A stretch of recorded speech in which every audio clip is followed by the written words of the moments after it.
ومن يطع الله والرسول فأولئك مع الذين أنعم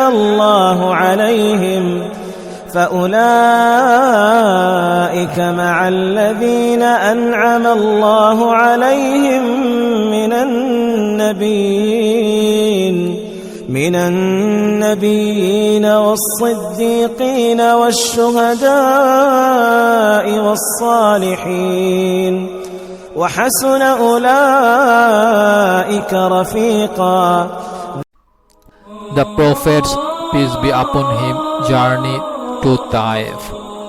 For 9 years since his selection by Allah for his mission, the Prophet, peace be upon him, had been delivering the message of Allah in Mecca and making all-out efforts to guide and reform his community.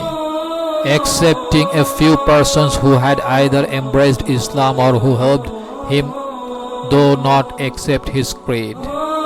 All the rest in Mecca left no stone unturned in persecuting and deriding him and his followers.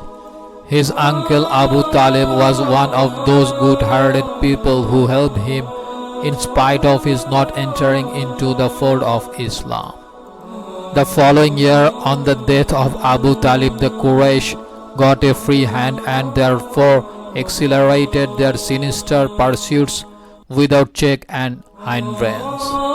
At Taif, the second biggest town of Hijaz, there lived Banu Saqif, a clan strong in number. The Prophet, peace be upon him, left for Taif with the hope of winning them over to Islam, thus giving quarter to Muslims from the persecution of the Quraysh and also establishing a base for the future propagation of Islam. On reaching Taif, he visited the 3 chieftains of the clan separately and placed before each of them the message of Allah and called upon them to stand by his prophets, peace be upon him, side. Instead of accepting his message, they refused even to listen to him, and notwithstanding the proverbial Arab's hospitality, each of them treated him most contemptuously and rudely, then plainly told him that they did not like his stay in their town. The Prophet, peace be upon him, had expected a civil, even a cordial treatment and due courtesy in speech from them, as they were the heads of the clan. But one of them sneered, "Hey, Allah has made you prophet." The other exclaimed with derision, "Could Allah not lay his hand on anyone else beside you to make him his prophet?" The third one gibed at him, "I do not want to talk to you, for if you are in fact a prophet, then to oppose you is to invite trouble. And if you only pretend to be one, why should I talk with an impostor?"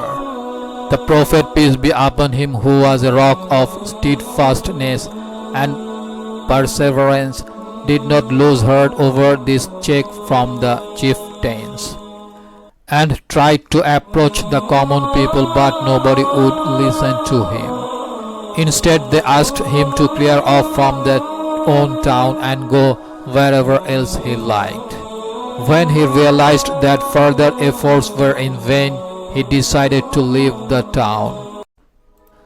But they would ride without let him depart in peace, and set the street urchins after him to hoot, to jeer at, and to stone him. He was so much pelted at with stones that his whole body was covered with blood and his shoes were clogged to his feet. He left the town in this awful plight. When he was far out of the town and safe from the rabble, he prayed to Allah thus, "O my Allah, to thee I complain of the feebleness of my strength, of my lack of resources, and my being unimportant in the eyes of people. O most merciful of all those capable of showing mercy, thou art the Lord of the weak, and thou art my own Lord. To whom art thou to entrust me? To an unsympathetic foe who would silently frown at me, or to an alien to whom thou hast given control over my affairs? Not in the least do I care for anything except that I may have thy protection for myself. I seek shelter in your light, the light which illuminates the heavens and dispels all sort of darkness, and which controls all affairs in this world as well as in the hereafter. May it never be that I should incur thy wrath, or that thou should be displeased with me. I must remove the cause of thy displeasure till thou art pleased. There is no strength nor power but through thee. The heavens were moved by the prayer, and Jibril alayhi salam appeared before the Prophet, peace be upon him, greeting him with Assalamu alaikum, and said, Allah knows all that has passed between you and these people. He has deputed an angel in charge of the mountains to be at your command. Saying this, Jibril alayhi salam ushered the angel before the Prophet, peace be upon him. The angel greeted the Prophet, peace be upon him, and said, O Prophet of Allah, I am at your service. If you wish, I can cause the mountains overlooking this town on both sides to collide with each other, so that all the people therein would be crushed to death, or you may suggest any other punishment for them. The merciful and noble Prophet, peace be upon him, said, even if these people do not accept Islam, I do hope from Allah that there will be persons from among their progeny who would worship Allah and serve His cause. Behold the conduct of our noble Prophet, peace be upon him, whom we profess to follow. We get so much irritated over a little trouble or a mere abuse from somebody that we keep on torturing and telling our revenge throughout our lives in every possible manner. Thus it become people who claim to follow the magnanimous Prophet, peace be upon him. Look, even after so much suffering at the hands of the Taif mob, he neither curses them nor does he work for any revenge, even when he has the full opportunity to do so. To get new episodes, click subscribe button.